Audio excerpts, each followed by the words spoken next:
Shri George Joseph, ഇപ്പോൾ ഈ മഞ്ജു വാര്യരുടെ പേരെടുത്ത് പറഞ്ഞുകൊണ്ടുള്ള വിമർശനം, അതിൽ അദ്ദേഹം പറയുന്നത് ഉന്നത പോലീസ് ഉദ്യോഗസ്ഥ, അവരുടെ കീഴിലുള്ള ഒരു ക്രിമിനൽ പോലീസ് സംഘം എന്ന വാക്കാണ് അദ്ദേഹം ഉപയോഗിച്ചത്. കൂടാതെ മാധ്യമങ്ങൾക്കും പഴിയുണ്ട്. അപ്പോൾ ഇങ്ങനെ ആരെങ്കിലും ഒരാൾ ഒരു ഗൂഢാലോചന സിദ്ധാന്തം അല്ലെങ്കിൽ ഗൂഢാലോചനാവാദം ഉന്നയിക്കുമ്പോൾ അതിന്റെ ചുവട് പിടിച്ചുകൊണ്ട് പോകുന്ന പോലീസ് സംവിധാനമൊക്കെയാണോ നമുക്കുള്ളത്? ഇതെല്ലാം കഴിഞ്ഞിട്ട് 84 ദിവസം ജയിലിൽ കിടന്നു ദിലീപ് എന്ന് നമുക്കറിയാം.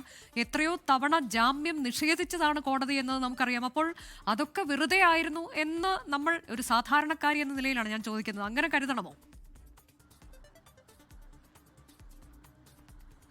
അല്ല, അദ്ദേഹത്തിൻ്റെ കേസ് ഇപ്പം അദ്ദേഹത്തിനെ സംബന്ധിച്ചും കേസിൽ നിന്ന് ഒരു അക്വിറ്റലാണ്. അപ്പോൾ താൻ നിരപരാധിയാണെന്ന് പറയാനുള്ള അവകാശം അദ്ദേഹത്തിനുണ്ട്. അതുതന്നെയല്ല, അതിൻ്റെ കാരണക്കാരാണെന്ന് പറയാനും അവർക്കെതിരെ നടപടിയെടുക്കാനും ഈ കേസ് വിട്ട സ്ഥിതിക്ക് അദ്ദേഹത്തിന് പോകാമല്ലോ. അപ്പോൾ അതിനകത്ത് എത്രത്തോളം സത്യമുണ്ടെന്നുള്ള കാര്യം നമുക്കൊക്കെ അറിയാം. എങ്കിലും അതിനുള്ള സ്വാതന്ത്ര്യം കേസ് അക്വിറ്റ് ചെയ്തുകൊണ്ട് അദ്ദേഹത്തിനെ സംബന്ധിച്ച് ഞാൻ ചോദിച്ചത് ശ്രീ ജോർജ് ജോസഫ്, ഞാൻ ഇടപെടുകയാണ്. അതായത് ഇപ്പോൾ ഇങ്ങനെ ഒരു വാദം ഉന്നയിച്ചാൽ ഉടനെ കയറി അങ്ങ് ശരി എന്നാൽ പിന്നെ ദിലീപിനെ അങ്ങ് തീർത്ത് കളയാമെന്ന് പറഞ്ഞുകൊണ്ട് പോകുന്ന ഒരു പോലീസ് സംവിധാനമൊക്കെയാണോ നമുക്കുള്ളത് എന്നാണ്.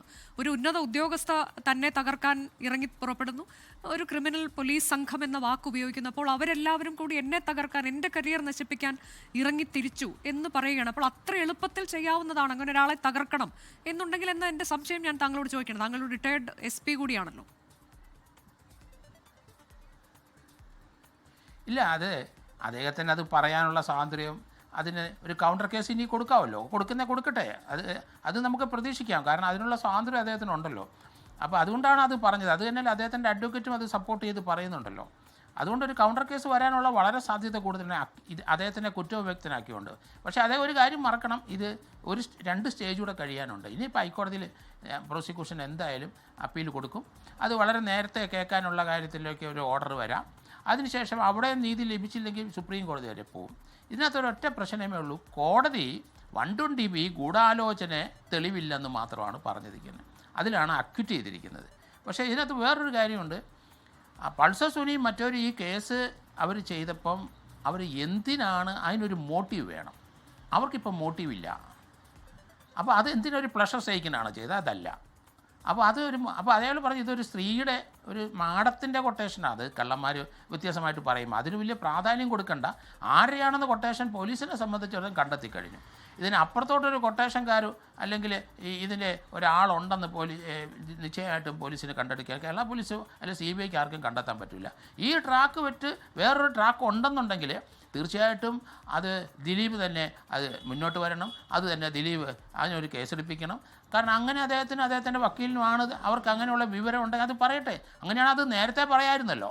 അത് നേരത്തെ പോലീസിൻ്റെ അടുത്ത് പറയാമായിരുന്നല്ലോ. അവരുടെ ചിന്താഗതി അങ്ങനെയാണെങ്കിൽ ആ കിട്ടിയ വിവരം പോലീസിൻ്റെ അടുത്ത് പറഞ്ഞെങ്കിൽ അദ്ദേഹത്തിന് ഇപ്പം ഈ രീതിയിൽ ഒരു പ്രതിസന്ധി ഉണ്ടാകത്തില്ലല്ലോ. അപ്പോൾ ഏതായാലും അത് കൊടുക്കാനുള്ള ഒരു ആവശ്യം അദ്ദേഹത്തിന് ഇപ്പം തോന്നുമെങ്കിൽ നടക്കട്ടെ എന്നാണ് ഞാൻ പറയുന്നത്.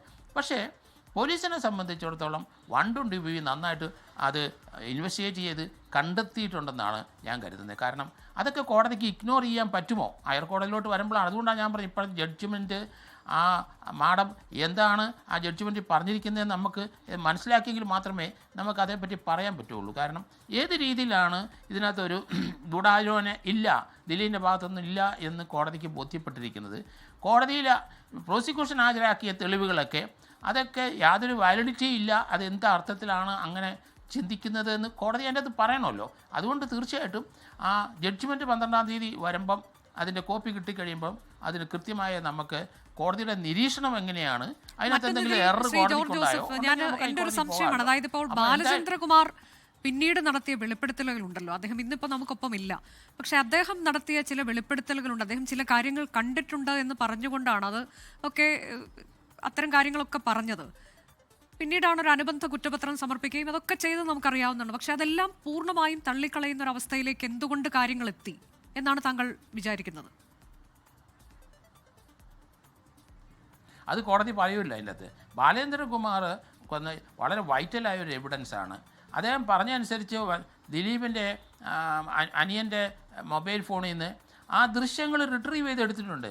അത് ഡിലീറ്റ് ചെയ്ത ഒരു ബോംബെ കൊണ്ടുപോയി ഡിലീറ്റ് ചെയ്ത് കളഞ്ഞതിനൊക്കെയുള്ള പെട്ടെന്ന് ബോംബെ പോയ സംഭവങ്ങളും അതിൻ്റെ ബോംബെ വെച്ച് അത് ഡിലീറ്റ് ചെയ്തപ്പം അത് പൂനെയിൽ അവരെ കേന്ദ്ര ഓഫീസിൽ അത് സ്റ്റോർ ചെയ്തിരുന്നു. അവിടുന്ന് പോലീസ് കണ്ടെടുത്തിട്ടുണ്ട്. ഇതിനകത്ത് വേറെ ദൃശ്യത്തിൻ്റെ നമ്മൾ കൊടുത്ത വാർത്തകളിൽ ശ്രീ ജോർജ് ജോസഫ് ഈ എല്ലാ ഡിവൈസുകളും കൊടുക്കുന്നില്ല. അതിൽ പ്രധാനപ്പെട്ട ചില ഡിവൈസുകൾ കോടതിയിൽ ഹാജരാക്കാതെ മറ്റ് ചില തെളിവുകളൊക്കെ നശിപ്പിക്കപ്പെട്ട ചില ഡിവൈസുകൾ കൊടുക്കുന്നു എന്നൊക്കെയുള്ള നമ്മൾ അന്ന് റിപ്പോർട്ട് ചെയ്തതുമാണ്. അതിൽ കോടതി ചോദ്യങ്ങൾ ചോദിച്ചതും ഒക്കെ നമുക്ക് ഓർമ്മയുണ്ട്. അപ്പോൾ പിന്നെ എന്തിനാണ് ഇതൊക്കെ നശിപ്പിക്കപ്പെട്ട രീതിയിലേക്ക് കൊടുക്കുന്നത്, ചിലത് കൊടുക്കാതിരിക്കുന്നു? ആ സംശയങ്ങളൊക്കെ ഇപ്പോൾ വീണ്ടും ഉയർന്നു വരികയാണ് ജോർജ് ജോസഫ്. അല്ല, ആ ഒരു കാര്യത്തെപ്പറ്റി കോടതി എന്താ പറയുന്നതെന്ന് അറിയാൻ നമുക്ക് ആകാംക്ഷയുണ്ട്. ബാലേന്ദ്രകുമാർ അദ്ദേഹം ഇപ്പോൾ ഇല്ല. അദ്ദേഹത്തിൻ്റെ മൊഴി കോടതി അവിശ്വസിച്ചു എന്ന് വിചാരിച്ചെങ്കിലും ആ ഡോക്യുമെൻ്ററി എവിഡൻസ് എന്ത് ചെയ്യും? കാരണം ഒറിജിനൽ ദൃശ്യം കിട്ടിയില്ലെങ്കിലും ആ ദൃശ്യത്തിൻ്റെ കോപ്പി അവൈലബിൾ ആണല്ലോ. ഒറിജിനൽ ദൃശ്യം ഡിജിറ്റൽ ആക്ട് അനുസരിച്ച് ഒറിജിനൽ ദൃശ്യം കിട്ടിയില്ലെങ്കിലും അതിൻ്റെ 100 കോപ്പി എടുത്താലും 100 കോപ്പിയും ഡയറക്റ്റായിട്ട് ഉള്ള എവിഡൻസാണ്, ഡയറക്റ്റ് എവിഡൻസ് ആയിട്ട് കണക്കാക്കുകയുള്ളൂ. അപ്പോൾ അതുകൊണ്ട് ആ കാര്യത്തിൽ ഒരു പ്രശ്നമില്ല. പക്ഷേ ബാലേന്ദ്രകുമാർ പറഞ്ഞതനുസരിച്ച് ദിലീപിൻ്റെ വീട്ടിൽ വെച്ച് ഇത് ഞാൻ അവിടെ സ്ക്രീനിലിട്ട് അവർ കണ്ടിരുന്നെന്നും ആ സാധനം റിക്കവർ ചെയ്തിട്ടുണ്ടല്ലോ, അതിനെന്ത് കോടതി സമാധാനം പറയുമെന്നുള്ളതാണ് ഞാനിപ്പോൾ ആലോചിക്കുന്നത്. എന്താണ് കോടതിക്ക് അത് അൺറിലയബിളായിട്ട് തോന്നിയത്? അത് റീസണബിളായിട്ട് പറയണം, ആ ജഡ്ജ്മെൻറ്റിനകത്തൊക്കെ പറയണം. അതുകൊണ്ട് വളരെയധികം കൗതുകമുണ്ട് ആ ജഡ്ജ്മെൻറ്റ് കാണാനായിട്ട്. കാരണം ഈ 120B അനുകൂലമായ അല്ലെങ്കിൽ അതിനുള്ള എവിഡൻസസ് ധാരാളം കോടതി 7 സ്ഥലത്തെ ആൾക്കാർ പറയുന്നുണ്ട് ഇവർ തമ്മിൽ സംസാരിക്കുന്നത് കണ്ടെന്നുണ്ട്. അതെന്തുകൊണ്ട് കോടതി അവിശ്വസിക്കുന്നു? അങ്ങനെയുള്ള കാര്യങ്ങളാണ് നമുക്കിനി അറിയേണ്ടത്. അതുകൊണ്ടാണ് ഇതിന് അപ്പീലിന് വലിയ പ്രസക്തി ഉണ്ട് എന്ന് ഞാൻ പറയുന്നത്. അല്ലെന്നുണ്ടെങ്കിൽ ആ അപ്പീലിന് പ്രസക്തി ഇല്ലാതെ വരണമെങ്കിൽ ഇതിനകത്ത് ദിലീപ് തീർച്ചയായിട്ടും അദ്ദേഹത്തിന് ഒരു ഗൂഢാലോചന ഇതിൻ്റെ പിന്നിൽ അദ്ദേഹത്തിനെ തകർക്കാൻ വേണ്ടി ഉണ്ടായെന്ന് പറയുന്നുണ്ട്.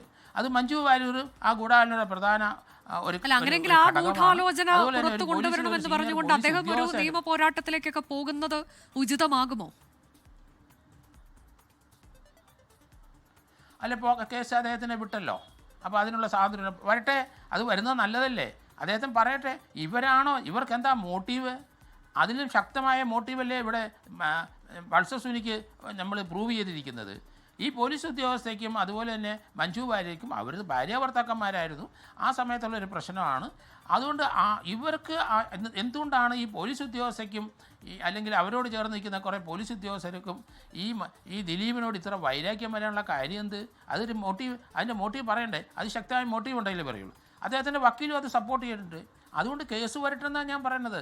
അതിനകത്ത് അദ്ദേഹത്തിനുള്ള റൈറ്റ് അല്ലേ, അദ്ദേഹം കേസ് കൊടുക്കട്ടെ. അദ്ദേഹം അത് കാരണം ഇതിനകത്ത് കൃത്യമായ ഈ ഒരു മോട്ടീവ് ആർക്കാണുണ്ട്, അത് മഞ്ജു വാര്യർക്ക് ഉണ്ട് എന്ന് സ്ഥാപിക്കേണ്ട ചുമതല അദ്ദേഹത്തിനുണ്ട്. ഇപ്പം അദ്ദേഹം അങ്ങനെ ഒരു പ്രസ്താവന നടത്തിയപ്പം അത് പോലീസ് ഇതിനകത്തൊരു കള്ളക്കേസ് ഉണ്ടാക്കി മഞ്ജു വാര്യരെ സഹായിക്കാൻ ഒരു സീനിയർ ഉദ്യോഗസ്ഥയും കുറേ പോലീസ് ഉദ്യോഗസ്ഥരും കൂടെ ചേർന്ന് കെട്ടിപ്പടുത്തതാണ് ഈ ഗൂഢാലോചന എന്ന് വന്നാൽ തീർച്ചയായിട്ടും ആരാണ് അതിൻ്റെ പിന്നിലുണ്ടെന്ന് അതിൻ്റെ എവിഡൻസ് എന്താണെന്നും അദ്ദേഹം പ്രൂവ് ചെയ്യട്ടെ. അത് നല്ല കാര്യമില്ലേ? നമ്മൾ സത്യം ജയിക്കാൻ വേണ്ടിയിട്ടല്ലേ നമ്മൾ ഇതിൻ്റെയൊക്കെ പുറകെ നടക്കുന്നത്. അതുകൊണ്ടാണ് ഞാൻ പറയുന്നത്. പക്ഷേ നമ്മളെ സംബന്ധിച്ചിടത്തോളം പോലീസ് കൃത്യമായിട്ട് ഇതിൻ്റെ ഗൂഢാലോചന പ്രൂവ് ചെയ്തിട്ടുണ്ട്. അത് കോടതി എങ്ങനെയാണ് മനസ്സിലാക്കി എന്നുള്ളതാണ് നമുക്ക് അറിയേണ്ടത്. കാരണം അത് ഹയർ കോടതി ചെന്ന് കഴിഞ്ഞാൽ ഇത് പ്രൂവ് ചെയ്യുമെന്ന് എനിക്ക് തോന്നുന്നു. നമുക്ക് അടുത്ത കാലത്തെ കേരള മേൽക്കോടതിയിലേക്ക് പോകുമ്പോൾ അതിന്റെ സാധ്യതകൾ എന്താണ് എന്നത് കൂടി നമുക്ക് പരിശോധിക്കേണ്ടതുണ്ട്. ലോകത്തെവിടെയായാലും ഏത് സമയത്തും 24 വാർത്തകളും ഓഗ്മെന്റഡ് റിയാലിറ്റി പാക്കേജുകളും എക്സ്പ്ലെയിനറുകളും വിശദമായി കാണാൻ ഞങ്ങളുടെ യൂട്യൂബ് ചാനൽ നിങ്ങൾക്ക് സബ്സ്ക്രൈബ് ചെയ്യാം.